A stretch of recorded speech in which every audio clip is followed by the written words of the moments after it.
Hello everyone, welcome to my channel. So here we are continuing the basic probability part. So इसके पहले we have seen in several lectures जिसमें I have detail में discussed about the important definitions, terminologies of probability, फिर उसके बाद different definitions of probability, mainly जो axiomatic definition वाला है and classical definition वाला, दोनों ही वीडियो बहुत ही इंपॉर्टेंट है. अगर अभी तक नहीं देखा तो ज़रूर देख लेना एंड इसी ऑर्डर में देखना जिस ऑर्डर में I am uploading the videos. And then उसके बाद वी हैव सीन कि इन द लास्ट वीडियो हम लोगों ने देखा था कि some important definitions and theorems, उनका प्रूफ्स भी मैंने करके बताया है. जो भी इम्पोर्टेंट है मैंने उनका प्रूफ करके दिखा दिया है. अच्छा, तो इन दिस पर्टिकुलर वीडियो बहुत इंपॉर्टेंट है क्योंकि हम इसमें इंडिपेंडेंट इवेंट के बारे में बात करेंगे. तो इंडिपेंडेंट इवेंट का कंसेप्ट समझेंगे, उसके साथ साथ कुछ इंपॉर्टेंट थ्योरम का प्रूफ भी करेंगे. इंपॉर्टेंट है with respect to the examination क्योंकि जो लास्ट 2019-20 का पेपर हुआ था उसमें भी क्वेश्चन आया था एंड ये आता है इस बार के लिए. मुझे लग रहा है बहुत ही ज़्यादा इंपॉर्टेंट है इंडिपेंडेंट इवेंट का ये जो प्रूफ आज मैं करने वाला हूँ वो. अच्छा, फिर उसके बाद जो एक क्वेश्चन मैंने रखा है यहाँ से कंसेप्ट समझने के लिए इंडिपेंडेंट इवेंट का, तो वो भी मैं बताऊंगा with the Venn diagrams and all. तो चलो समझते हैं. पहले ये समझते हैं कि व्हाट इज़ इंडिपेंडेंट इवेंट. तो अगर हम लोग डेफिनेशन देखें बहुत ही ईजी हलवा है, ऐसा मुश्किल कुछ है नहीं. बेसिकली अगर दो इवेंट्स एक दूसरे के ऊपर डिपेंड नहीं कर रहा है, मतलब कंप्लीटली इंडिविजुअली उनका ऑकरेंस हो रहा है, तो कहने का मतलब देखो जो सेकंड लाइन है that is the chance of occurrence of the events is not affected by the occurrence of the मतलब इवेंट ए का ये ए होगा. एक इवेंट का ऑकरेंस दूसरे इवेंट के ऑकरेंस से अगर इफेक्ट नहीं कर रहा है तो ठीक है, this will be event A. Event A का ऑकरेंस अगर इवेंट ए से कोई उसका कोई वो अफेक्टेड नहीं हो रहा है तो इसे कि से event A is independent of the event B. ठीक है. एंड जो मेन जो थ्योरम है एक जो following theorem is the most important for characterisation of two events being independent. मतलब अगर दो इवेंट इंडिपेंडेंट है तो उनके लिए जो सबसे ज़्यादा इंपॉर्टेंट थ्योरम है एंड टू बी ऑनेस्ट यही this is the main statement या फिर प्रॉपर्टी या फिर डेफिनेशन कुछ भी बोल लो अबाउट इंडिपेंडेंट इवेंट्स. अगर कोई भी इंडिपेंडेंट इवेंट्स रिलेटेड क्वेश्चन आ रहा है तो हमें उसमें सिर्फ यही थ्योरम यूज़ करना है क्योंकि this is the one and only theorem और स्टेटमेंट और property about the independent event. अब ये प्रॉपर्टी या फिर थ्योरम मतलब ये जो रिजल्ट है ये कैसे बना है समझने के लिए मैं एक एग्जाम्पल देना चाहूँगा so that you will be able to understand कि what is exactly happening. So the thing is कि मान लो मतलब हम यहाँ पे इंडिपेंडेंट इवेंट समझने के लिए वही हम लोग का जो बहुत जाना पहचाना एक एग्जांपल है that is throwing a coin. हम उसी को लेते हैं. So suppose I am throwing 2 coins एक साथ, है ना. अब हम इसमें सेम कॉइन को 2 बार लाइक कंसिक्यूटिवली टॉस कर सकते हैं या फिर दोनों डिफरेंट कॉइन्स यूज कर सकते हैं टू डू द एक्सपेरिमेंट. ठीक है. तो एक रैंडम एक्सपेरिमेंट मैं यहाँ पे कंसिडर कर रहा हूँ दैट इज थ्रोइंग 2 कॉइन्स. ठीक है, थ्रोइंग 2 कॉइन्स. अब इसमें क्या है, इसमें मान लो जो फर्स्ट कॉइन है उसमें हेड आने का प्रोबेबिलिटी है. This is just to explain the things. ठीक है, इसको सीरियसली मत लेना. मतलब सपोज कि the probability of getting head in the first coin is say it is 0.6 and the probability of getting head in the second coin is 0.5. ठीक है. अब मुझे पता है यहाँ पे तुम लोग बोलोगे सर हेड का प्रोबेबिलिटी तो हाफ ही होता है. सिर्फ मैं ये बता रहा हूँ कि मान लो एक बायस्ड कॉइन है, एक अनबायस्ड कॉइन है. बायस्ड कॉइन में कुछ भी हो सकता है that I have already discuss many times in the previous lecture. ये बायसनेस और अनबायसनेस का जनरली हम जो कॉइन यूज़ करते हैं वो अनबायस्ड कॉइन होते हैं. वहाँ पे प्रोबेबिलिटी ऑफ हेड भी हाफ होता है, प्रोबेबिलिटी ऑफ टेल भी हाफ होता है. लेकिन बायस्ड कॉइन हो सकता है, जिन लोगों ने भी शोले वाला पिक्चर देखा है उन लोगों को तो पता ही है. तो वहाँ पर भी ये यूज़ किया गया था. तो अगर बायस्ड कॉइन है, मान लो है एक कॉइन जिसमें probability of head is 0.6 and probability and एक दूसरा सेकंड जो कॉइन है जो कि एक अनबायस्ड कॉइन है उसमें probability of head is 0.5 as usual. ठीक है. अच्छा, अब केस क्या हो रहा है यहाँ पे, we are tossing this 2 coins. ठीक है. तो इसका जो अब इससे हम 2 इवेंट कंसिडर करते हैं. सो let us consider the event ए. एक इवेंट कंसिडर करते हैं कि जो फर्स्ट कॉइन है, ए इवेंट क्या बोल रहा है कि जो फर्स्ट कॉइन है फर्स्ट कॉइन में हेड आना चाहिए, फर्स्ट कॉइन में हेड आना चाहिए, बाकी सेकंड कॉइन में कुछ भी आ सकता है, हेड या टेल कुछ भी, सेकंड कॉइन में हेड या टेल कुछ भी आ सकता है, हेड और टेल व्हाटएवर, नो प्रॉब्लम। और जो बी इवेंट है ये क्या बोल रहा है, ये यही बोल रहा है कि फर्स्ट कॉइन में कुछ भी आ सकता है, फर्स्ट कॉइन जब हम टॉस कर रहे हैं एज रिजल्ट उसमें कुछ भी आ सकता है, हेड या टेल कुछ भी आ सकता है, लेकिन सेकंड कॉइन में मुझे हेड दिखना चाहिए। So this is how the two events A and be defined, ठीक है। अब इसके बाद तो इसको आगे बढ़ाते हैं, फिर देखते हैं इसका जो मैं बता रहा हूँ। अच्छा, पहले तो इसका सैंपल स्पेस क्या होगा समझ लो, S that is a sample space, वही ये हम लोग बहुत बार पहले भी देख चुके हैं, that is head comma head, मतलब दोनों में ही हेड, फर्स्ट कॉइन में सेकंड कॉइन में, फिर हेड कॉमा टेल हो सकता है, या फिर टेल कॉमा हेड हो सकता है, या फिर टेल कॉमा टेल हो सकता है।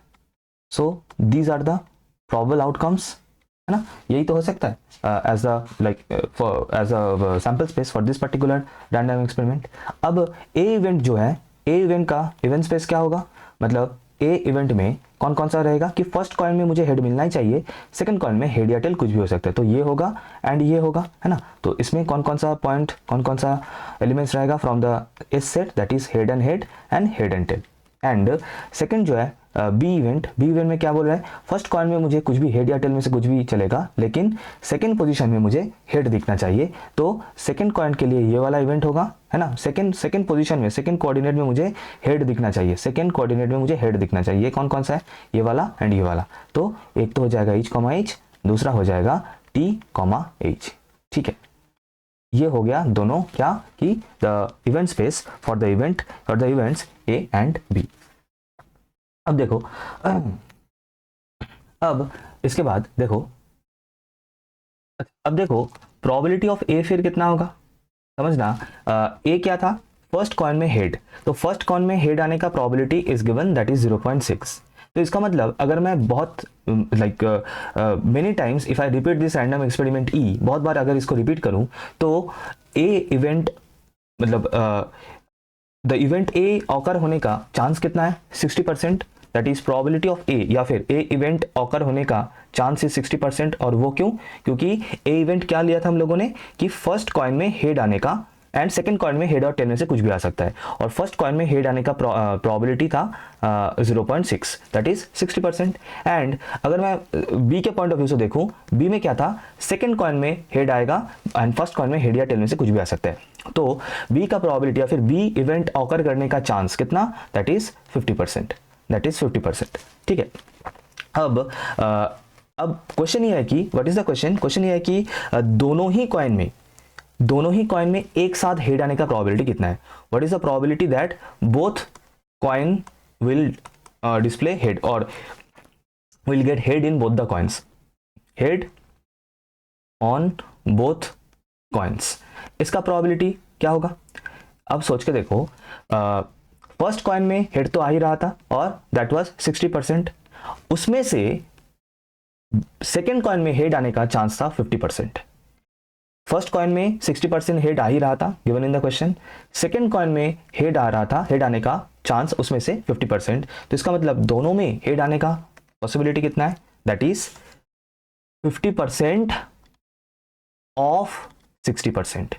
तो बेसिकली कर क्या रहा हूं मैं दोनों को, अब ऑफ क्या होता है, ऑफ का मैथमेटिकल रिप्रेजेंटेशन क्या होता है, into, so basically probability of B into probability of A, दोनों एक साथ बोथ। अब ये ऑलरेडी मैंने डिस्कस किया in the very first video कि बोथ इवेंट एक साथ होने का probability that is probability of A intersection B होता है, तो probability of A intersection B क्या हो जाएगा, probability of B into probability of A, मतलब दोनों का मल्टीप्लिकेशन, 50% ऑफ 60%। तो क्योंकि ये तो ऑलरेडी हो रहा था और इसमें से बी मतलब बी इवेंट क्या है, सेकंड कॉइन में हेड आने का प्रोबेबिलिटी दैट इज 50%, तो 60 में से 50% आउट 50% ऑफ 60%, तो ऑफ मतलब इनटू, ऑफ का जो मैथमेटिकल रिप्रेजेंटेशन होता है वो इनटू होता है, so that is why this is how independent events are connected to each other, probability of A into probability of B, that is the concept behind this particular theorem or result, that's it, ठीक है। अच्छा, now अगर probability of intersection B is not equals to probability of into probability of B, then the events A and B are said to be dependent. ठीक है, मतलब अगर ये equal नहीं हो रहा है, मतलब दोनों से प्रोबेबिलिटी ऑफ इंटरसेक्शन बी का वैल्यू कुछ आ रहा है, probability of into probability B का वैल्यू कुछ आ रहा है, तो in that case the events A and B will be independent, not independent, that is dependent to each other. ठीक है, बस और कुछ नहीं, बाकी यही स्टेटमेंट यूज करके ही हमें ये सब थ्योरम्स का प्रूव करना है, बहुत इंपॉर्टेंट है और ये अभी बहुत ध्यान से करना है। सो क्वेश्चन क्या है, क्वेश्चन जरा ध्यान से देख लो कि if A and B are two independent events, question में गिवन रहेगा, हमें शो प्रूव करना है या फिर show that is A complement and B they will be independent together, A and B complement will be independent and A complement and B complement will be independent। कहने का मतलब दिखाना क्या है, मुझे दिखाना यही है कि अब ये दोनों को अगर इंडिपेंडेंट दिखाना है, A bar and B bar, कि these आर मतलब pairwise this two are independent, तो मुझे क्या प्रूव करना होगा, इंडिपेंडेंट प्रूव करने का वही है कि probability of A bar union probability of B bar equals to probability of A bar into probability of B bar, वही सेम कंसेप्ट, मतलब इंडिपेंडेंट दिखाने के लिए वही एकमात्र एक वही थ्योरम है, वही रिजल्ट है, उसी से ही सभी का प्रूव होगा। सिमिलरली नेक्स्ट इसको दिखाने के लिए हमें क्या दिखाना है, that is probability of A intersection B bar is equals to probability of A into probability of B bar. Similarly third वाला अगर दिखाना है तो हम लोग का टारगेट क्या रहेगा, probability of A bar intersection B is equals to probability of A bar into probability of B. बस हर एक के लिए हम लोग प्रूव करेंगे एक एक करके, तो बस और कुछ नहीं, जल्दी से स्टार्ट करते हैं फिर with the first one, that is probability of A bar intersection B bar is equals to probability of A bar into probability of B bar. Okay, so let us see the proof of this particular theorem और particular question. ठीक है, theorem तो नहीं बोलूंगा, question है, क्योंकि आज question ही आएगा और कोई एक ही आएगा इनमें से, अगर आएगा तो तीनों मैं करा दे रहा हूँ, तीनों ही इंपॉर्टेंट है। So let us do for the first one first, that is this we have to prove, हमें ये प्रूव करके दिखाना है। ठीक है, हमें ये प्रूव करके दिखाना है। Will start with the LHS। ठीक है, हम LHS से स्टार्ट करते हैं। So probability of A complement intersection B complement, मैं सभी नोटेशंस यूज कर रहा हूँ so that you can be accustomed with all the notations. ये जो बार वाला सिंबल है ये भी कॉम्प्लीमेंट डिनोट करता है, ये भी है ना, एंड डैश भी, सो सभी चलता है। तो and I have discussed this in the first video, that is important terminologies. Okay, equals to, अच्छा अब देखो क्या क्या लिख सकता हूँ मैं, इसको मैं लिख सकता हूँ probability of A union B whole complement. अब सर ये कैसे हुआ, क्योंकि यहाँ पे मैं एक बहुत ही फेमस लॉ है, सेट थ्योरी में जरूर पढ़े होंगे, that is De Morgan's law. De Morgan's law, वैसे सेट थ्योरी का बेसिक कंसेप्ट अगर पता करना है तो सेट थ्योरी का all the videos, all the important concepts are already there on the channel. मैं लिंक डाल दूंगा अभी आई बटन पे। ठीक है, दिख रहा होगा लिंक, तो उस पर अगर क्लिक करोगे, सेट थ्योरी के ऊपर टोटल 3 वीडियोस हैं। बेसिक्स अगर पता करना है वो सेट थ्योरी एंड जो भी इंपॉर्टेंट लॉज एंड सब कुछ है, अगर देखना चाहो पढ़ना चाहो तो डेफिनेटली पढ़ सकते हो, दिख रहा होगा ऑन द आई बटन। चलो, तो एक डी मॉर्गन्स लॉ वहां पे मिल जाएगा। डी मॉर्गन्स लॉ में क्या होता है कि A complement intersection B complement हो जाता है, इक्वल्स टू होता है A union B whole complement. ठीक है, ये डी मॉर्गन्स लॉ है। एक दूसरा भी इसका रिप्रेजेंटेशन है, that is A complement union B complement is equals to A intersection B whole complement. ठीक है, ओके, तो यही फर्स्ट वाला हम यहाँ पे यूज कर रहे हैं, तो that is why I can write this equals to. अब probability of A union B whole complement equals to मैं लिख सकता हूँ 1 minus probability of A union B. Sir ये कैसे लिखा, क्योंकि हमें पता है कि मान लो कोई एक इवेंट है एम, तो प्रोबेबिलिटी ऑफ एम कॉम्प्लीमेंट होता है, क्या होता है sir, 1 minus probability of M. This is from the axioms, first axiom, sorry axiomatic जो, हाँ, एक्सियोमेटिक डेफिनेशन ऑफ प्रोबेबिलिटी जो हम लोगों ने किया था, उसमें we have proved this result. और थ्योरम वाला जो लेक्चर है, थ्योरम एंड प्रॉपर्टीज वाला जो लेक्चर है, उसी में भी मैंने इसके बारे में बात किया है, अबाउट दिस पर्टिकुलर प्रॉपर्टी। तो this I can write minus 1 minus, अब यहाँ पे क्या लिख सकता हूँ, यहाँ पे probability of A union B मतलब क्या होता है, probability of A plus probability of B minus probability of A intersection B. देखो यहाँ पे हर स्टेप में जो जो काम हो रहा है सभी के बारे में मैं ऑलरेडी बात कर चुका हूं इन द प्रीवियस वीडियोस। जैसे कि ये अभी मैंने यहाँ पे जो यूज किया, this is the total probability theorem, and इसको हमने नॉट ओनली देखा है बट ऑल्सो इसको प्रूव भी किया है in the theorems and properties वाला वीडियो। तो इसीलिए मैं बार बार बता रहा हूँ, जिस ऑर्डर में I am making the video, जिस ऑर्डर में I am uploading the videos, उसी ऑर्डर में सभी वीडियोस देखना है, सो that you can get the concepts, the knowledge of all the small things that we are using in this particular question solving sessions, ठीक है। तो इसको मैं लिख सकता हूं। अब अगर मैं इस थर्ड ब्रैकेट को रिमूव कर दूं तो 1 minus probability of A minus probability of B plus probability of A intersection B लिख सकता हूं आराम से, है ना। Probability of A intersection B plus हो जाएगा, मतलब माइनस था इसीलिए minus into minus that will be plus. इस लाइन को मैं हटा देता हूँ, ठीक है। चलो आगे बढ़ते हैं। इक्वल्स टू, देखो अब समझना, देखो क्योंकि A and B are independent events given है क्वेश्चन में, और हमें पता है कि अगर दोनों इवेंट इंडिपेंडेंट है तो bye using the concept of independent events that is this one, एकमात्र जो कंडीशन है उसे मैं लिख सकता हूं, क्या लिख सकता हूं, probability of A intersection B को क्या लिख सकता हूं, probability of A into probability of B, है ना। तो इसके बाद नेक्स्ट लाइन में लिख सकता हूं दिस और इसके जगह पे मैं लिख सकता हूं plus probability of A into probability of B. Side में ब्रैकेट में सभी लिखते जाना, है ना, जो जिस तरीके से मैं लिख रहा हूं सभी लिखना है बिल्कुल उसी तरीके से, so that you get the full marks. Equals to, अब देखो 1 माइनस प्रोबेबिलिटी ऑफ ए को एक साथ रखते हैं, इसको यहाँ पे एक साथ रखता हूँ माइनस, और इन दोनों में से probability of minus probability of B को मैं कॉमन ले लेता हूँ। कॉमन लेने से क्या मिल जाएगा, 1 माइनस प्रोबेबिलिटी ऑफ ए, ठीक है। अब यहाँ पे फैक्टराइज हो जाएगा 1 minus probability of A and 1 minus probability of A को मैं अगर यहाँ से कॉमन ले लूँ तो 1 minus probability of A into 1 minus probability of B. अब सर ये है क्या, what is this, 1 minus probability of A मतलब ये तो प्रोबेबिलिटी ऑफ ए कॉम्प्लीमेंट होता है, हाँ यही तो रहा, ये तो रहा, है ना। और 1 माइनस प्रोबेबिलिटी ऑफ बी मतलब ये क्या होता है, प्रोबेबिलिटी ऑफ बी कॉम्प्लीमेंट। और सर हमें यही तो प्रूव करना था और हम लोगों ने ये प्रूव कर दिया है, so hence it is proved. क्या प्रूव हो रहा है, अच्छा यहाँ पर प्रूफ लिख सकते हो या फिर ये भी लिख सकते हो कि इसके बाद therefore A complement and B complement are independent events, are independent, फिर उसके बाद प्रूफ लिख देना, यहाँ पे लिख देना प्रूव्ड, दैट्स इट, हो गया खत्म, डन। कैसा लगा, अच्छा लगा तो एक लाइक जरूर करना डेफिनेटली, एंड शेयर करना among your friends of different university different colleges, सभी के सिलेबस में ये होता है, तो आंख बंद करके भरोसा करके बिल्कुल शेयर कर दो जितना ज़्यादा हो सके, है ना। चलो नेक्स्ट करते हैं, next one, so let us do the second one.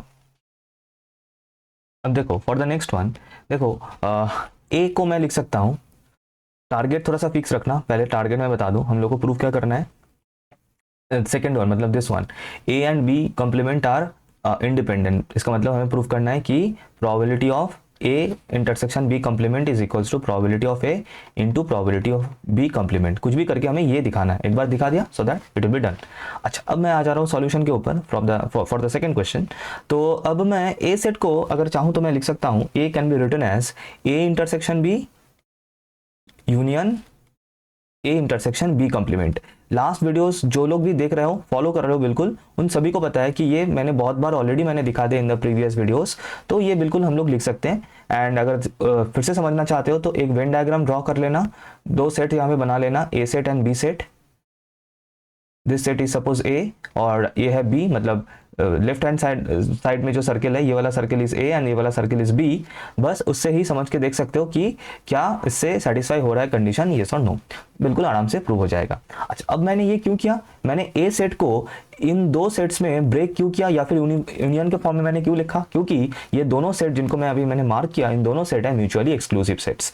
तो और म्यूचुअली एक्सक्लूसिव सेट्स होने से क्या होता है कि जैसे ही मैं इन दोनों के ऊपर दोनों साइड में प्रोबेबिलिटी अप्लाई कर दूंगा, probability of A equals to क्या हो जाएगा, from the axiom number 3 from the axiomatic definition की प्रोबेबिलिटी ऑफ दिस, ये प्लस हो जाएगा probability of A intersection B complement. और ये क्यों हो रहा है, क्योंकि since A intersection B and A intersection B complement are mutually exclusive, short में मैंने लिखा m.e mutually exclusive, that is why I can write this, ठीक है। अच्छा अब देखो समझना यहाँ पे इक्वल्स टू, अब क्योंकि A and B are independent events given in the question, तो probability of A intersection B को मैं क्या लिख सकता हूँ, probability of A intersection B को मैं लिख सकता हूँ प्रोबेबिलिटी ऑफ ए, या फिर एक काम करते हैं, चलो इसको पहले लेफ्ट हैंड साइड में सेंड कर देते हैं और इसको रखते हैं एक साइड में, ठीक है। तो क्या आ जाएगा, इसको जाने दो, तो हमें मिल जाएगा probability of A intersection B complement equals to क्या मिल जाएगा, probability of A minus probability of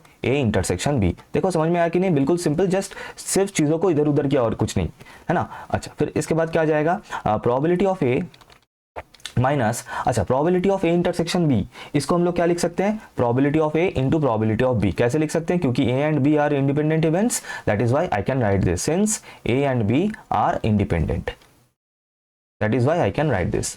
okay, फिर इसके बाद देखो अगर मैं चाहूँ तो यहाँ से प्रोबेबिलिटी ऑफ ए को कॉमन ले सकते हो इन दोनों टर्म में से, तो यहाँ पे क्या बच जाएगा, 1 माइनस प्रोबेबिलिटी ऑफ बी, और 1 माइनस प्रोबेबिलिटी ऑफ बी क्या होता है sir, probability of B complement. And again this is from the theorems and property वाला वीडियो, उसमें मैंने बताया कि प्रोबेबिलिटी एंड लास्ट प्रूफ में भी हम लोगों ने ये यूज किया था। और देखो हमें यही प्रूफ करना था, यही तो लाना था आरएचएस में, और हम लोग ये ऑलरेडी प्रूफ कर चुके हैं। So therefore I can write A and B complement are also independent, are also independent. ठीक है, अच्छा नंबर 3 वाला जो प्रूफ है, ये मैं थोड़ा सा हिंट देके छोड़ रहा हूँ, ये तुम लोग आराम से कर लोगे, ये मैं होमवर्क के लिए दे रहा हूँ। और इसको इसमें करना क्या है, हम लोग का टारगेट क्या है, टारगेट मैं बता देता हूँ, that is probability of A complement intersection B, हमें दिखाना है बिल्कुल सेम तरीके से होगा, probability of A complement into probability of B. और करना क्या है, करना यही है कि सेकेंड में हम लोगों ने जो ए को लिखा था इस तरीके से बी को लिखना है। अगर बी को हम लोगों ने लिख लिया in the for the last one, तो बिल्कुल सिमिलर तरीके से इसका प्रूफ हो जाएगा। मैं ये होमवर्क के लिए छोड़ रहा हूँ, जरा कमेंट करके बताना कि ये हो गया या नहीं हुआ। मैं मतलब जो होगा मैं वो एक बार लिख देता हूँ। इसको हम लोग लिख सकते हैं, मतलब बी को हम लोग लिख सकते हैं A intersection B union A complement intersection B, बस और कुछ नहीं। फिर वही सेम प्रोसीड्योर फॉलो करना है और आराम से इसका प्रूफ जो है वो हो जाएगा। ठीक है, एक बार जरूर कमेंट करके बताना कि ये वाला प्रूफ हुआ या नहीं हुआ। अगर प्रॉब्लम हुआ तो मैं डेफिनेटली जो प्रैक्टिस सेट कराऊंगा उसमें मैं ये कवर कर दूंगा just as the previous semester. ठीक है, अच्छा और अगर कंसेप्ट समझ में आ रहा है, प्रूफ्स अगर समझ में आ रहे हैं तो एक लाइक जरूर कर देना ताकि मुझे मोटिवेशन मिले। अच्छा अब ये जो क्वेश्चन है, ये क्वेश्चन मैंने पहले नहीं दिया था, फिर मैंने सोचा कि ये क्वेश्चन डालना जरूर इंपॉर्टेंट है, क्योंकि क्वेश्चन बहुत मजेदार है एंड इंपॉर्टेंट भी है, और समझने के लिए इंडिपेंडेंट इवेंट का कंसेप्ट समझने के लिए भी इंपॉर्टेंट है। क्वेश्चन क्या है, देखो क्वेश्चन पढ़ लो अच्छे से कि क्या बोल रहा है कि A speaks the truth in 75% cases, मतलब अगर वो 100 बात करता है उसमें से 75 जो है बातें उसका ट्रू होता है, सही बोलता है।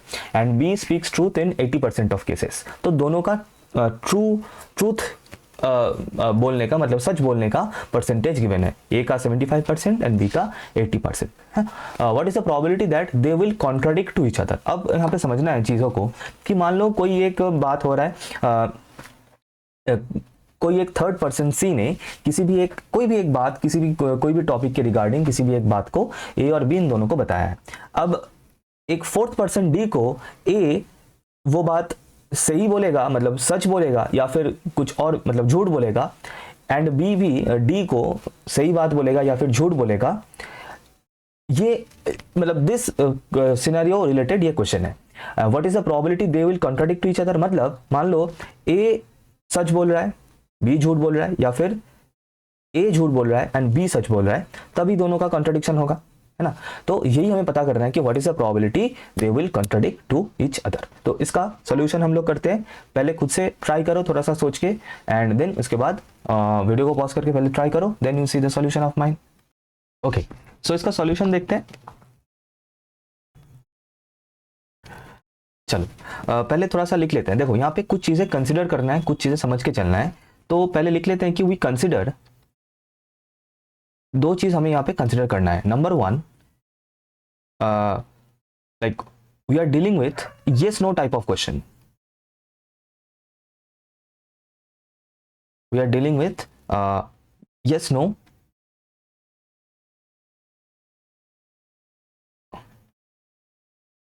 type of question or answer, whatever मतलब you can write, अपने words में लिख सकते हो। thus if both the speakers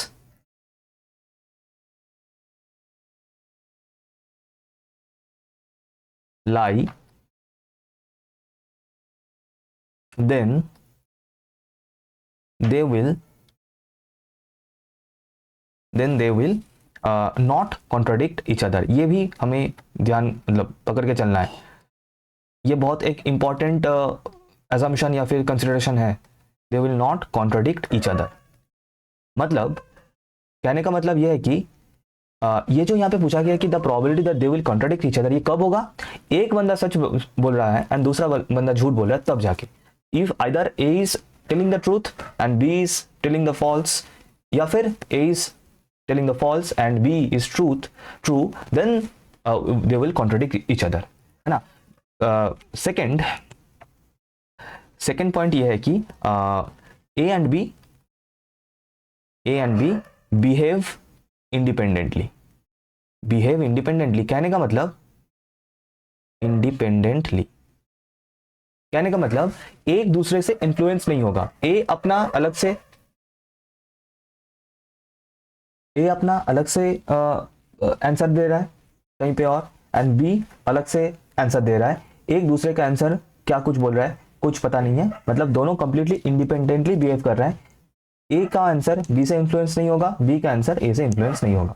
ये दोनों कंसिडरेशन दिमाग में रख के ही हमें इसका सॉल्यूशन जो है स्टार्ट करना है. Now let us consider the events one by one. चलो लेते हैं कि मान के चलते हैं कि let C be the event. Let C be the event that they both contradict each other.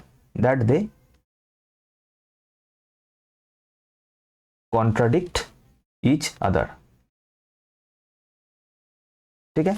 Okay. Late और भी कुछ इवेंट्स हमें लेना है. लेट टी ए, ठीक है, इस तरीके से लिख रहा हूं टी ए ताकि समझने में आसानी हो.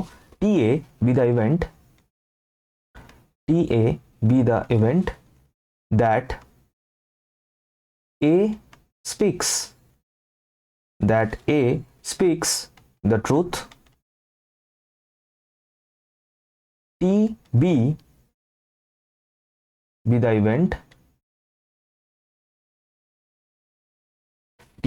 इवेंट that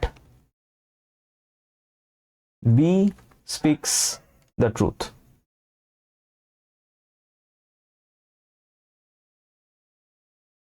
ठीक है, डन. ओके. अब इनका प्रोबेबिलिटी का वैल्यूज क्वेश्चन में गिवन है. दैट इज देखो A speaks truth, that is 75% cases, that is given that.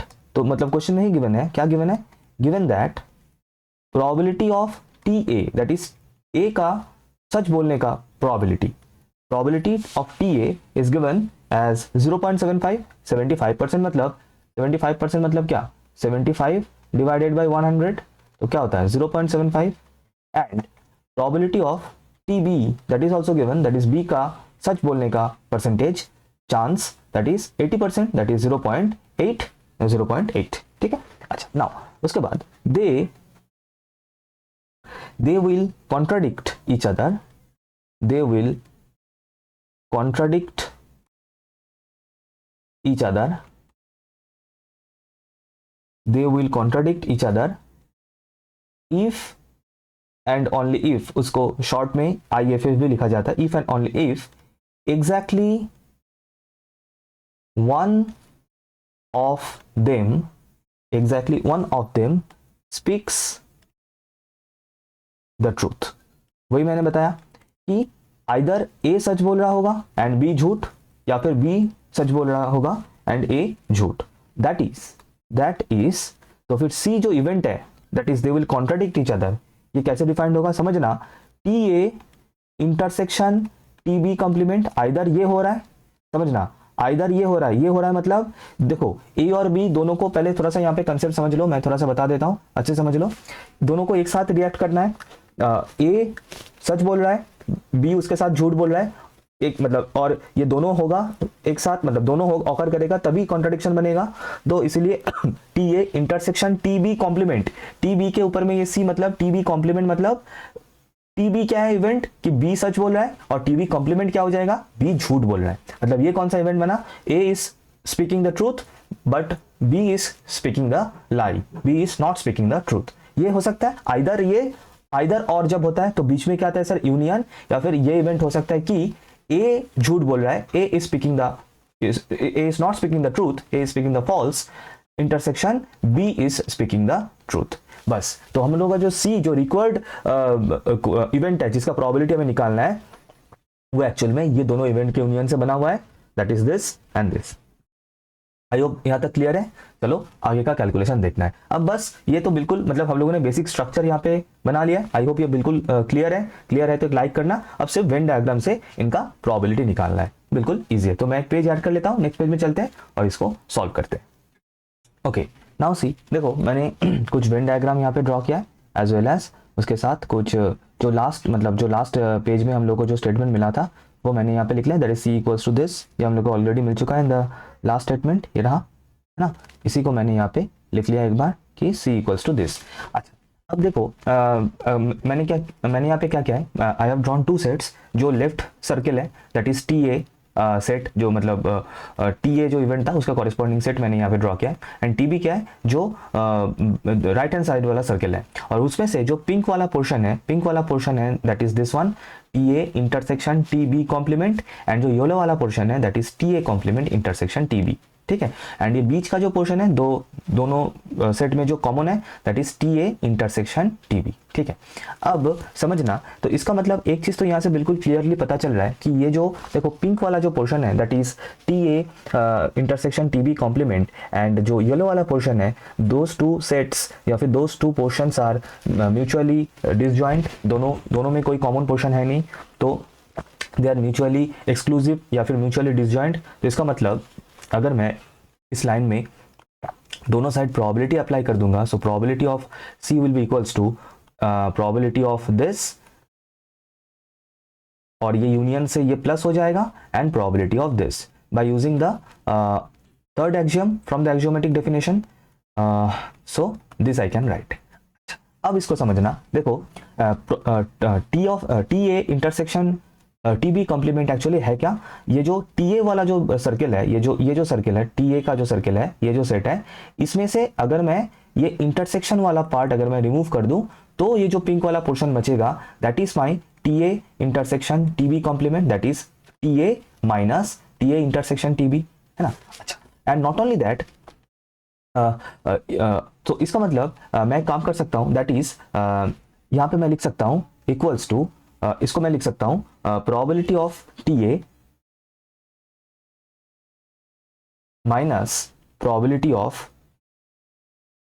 एक काम करते हैं पहले इसको, मतलब बेसिकली मैं यहाँ पे दोनों साइड में, शायद मैं बीच में आ रहा हूँ, हाँ मैं दोनों साइड में यहाँ पे प्रोबेबिलिटी अगर अप्लाई कर दूं तो ये मुझे यहाँ पे क्या मिल जाएगा, that is probability of T A intersection T B complement will be equals to probability of T A minus probability of T A intersection T B, ये मिल जाएगा।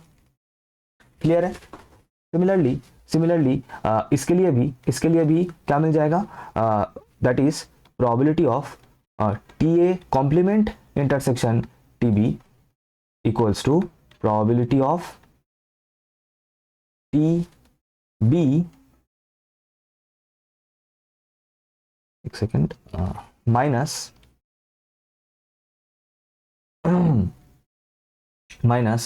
Probability of T A intersection T B, as simple as that. ठीक है, तो अब यहाँ पे सब कुछ पुट कर देते हैं, दैट इज यहाँ पे क्या आ जाएगा, फिर यहाँ पे आ जाएगा क्या कर रहा हूँ यहाँ पे देखो, इसके जगह पे ये अभी जो हमें वैल्यू मिला है गर्मा गर्म, बिल्कुल वो मैं पुट कर रहा हूँ, दैट इज दिस वन। ये हो गया फर्स्ट पार्ट के लिए, प्लस है बीच में, ये वाला प्लस है, फिर उसके बाद सेकेंड पार्ट के लिए ये वाला, that is probability of T B minus probability of T A intersection T B. Clear, कोई दिक्कत नहीं, बिल्कुल चलेगा।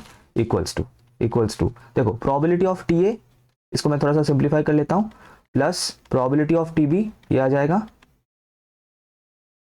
Minus 2 into probability of T A intersection T B. Done, clear है, राइट। ओके, अब समझना, देखो प्रोबेबिलिटी ऑफ टी ए, इसका वैल्यू हमें पता है, प्रोबेबिलिटी ऑफ टी बी, इसका भी वैल्यू पता है। अब देखो T A and T B क्या था, ए एंड बी दोनों का सच बोलने का इवेंट, तो दोनों मैंने शुरू में बता दिया था, हम लोग कंसिडर कर रहे थे कि इंडिपेंडेंट इवेंट्स हैं, दोनों इंडिपेंडेंटली ऑकर करेगा। तो अगर T A and T B दोनों इंडिपेंडेंट है, बोथ आर इंडिपेंडेंट, तो हमें पता है कि इंडिपेंडेंट इवेंट का जो एकमात्र एक लौता जो थ्योरम में जो रिजल्ट है वो अप्लाई हो जाएगा, that is probability of T A into probability of T B, probability of T A into probability of T B, ये रिजल्ट यहाँ पे यूज होगा, राइट। तो मैं यहाँ पे लिख सकता हूँ 2 into probability of T A into probability of T B. क्यों, ब्रैकेट में लिख सकते हो कि since T A and T B are independent, that's it, equals to. अब probability of T A value question में गिवन है, कहाँ गया, ये रहा 0.75, प्रोबेबिलिटी ऑफ टी बी भी गिवन है 0.8, तो 0.75 प्लस 0.8 माइनस 2 इंटू 0.75 इंटू 0.8, इसको अगर सिंप्लीफाई करोगे तो जो वैल्यू आएगा that will B 0.35 is the answer. Contradict होने का प्रोबेबिलिटी, जरा बताना कैसा लगा, कंसेप्ट समझ में आया कि नहीं। बिल्कुल इसी तरीके से वेन डायग्राम की मदद से करना है, तभी कोई भी क्वेश्चन गलत नहीं होगा, बिल्कुल प्यार से बनेगा अगर ये इस तरीके से करोगे तो इंडिपेंडेंट इवेंट्स का हम लोगों ने कंसेप्ट समझा, थ्योरम समझा और इंपॉर्टेंट क्वेश्चंस भी कर लिया है। तो बहुत ही ज़्यादा इंपॉर्टेंट है ये क्वेश्चन जो मैंने यहाँ पे सॉल्व किया है। तो इस वीडियो के लिए इतना ही रख रहा हूँ। इसके बाद हम लोग जो करेंगे दैट इज कंडीशनल प्रोबेबिलिटी। अगर समझ में आया यहाँ तक, बिल्कुल कंसेप्ट क्लियर है तो एक लाइक ज़रूर करना एंड सब्सक्राइब कर लेना, अगर अभी तक नहीं किया है तो शेयर करना अमंग योर फ्रेंड्स। मिलते हैं नेक्स्ट वीडियो में, थैंक यू एवरीवन।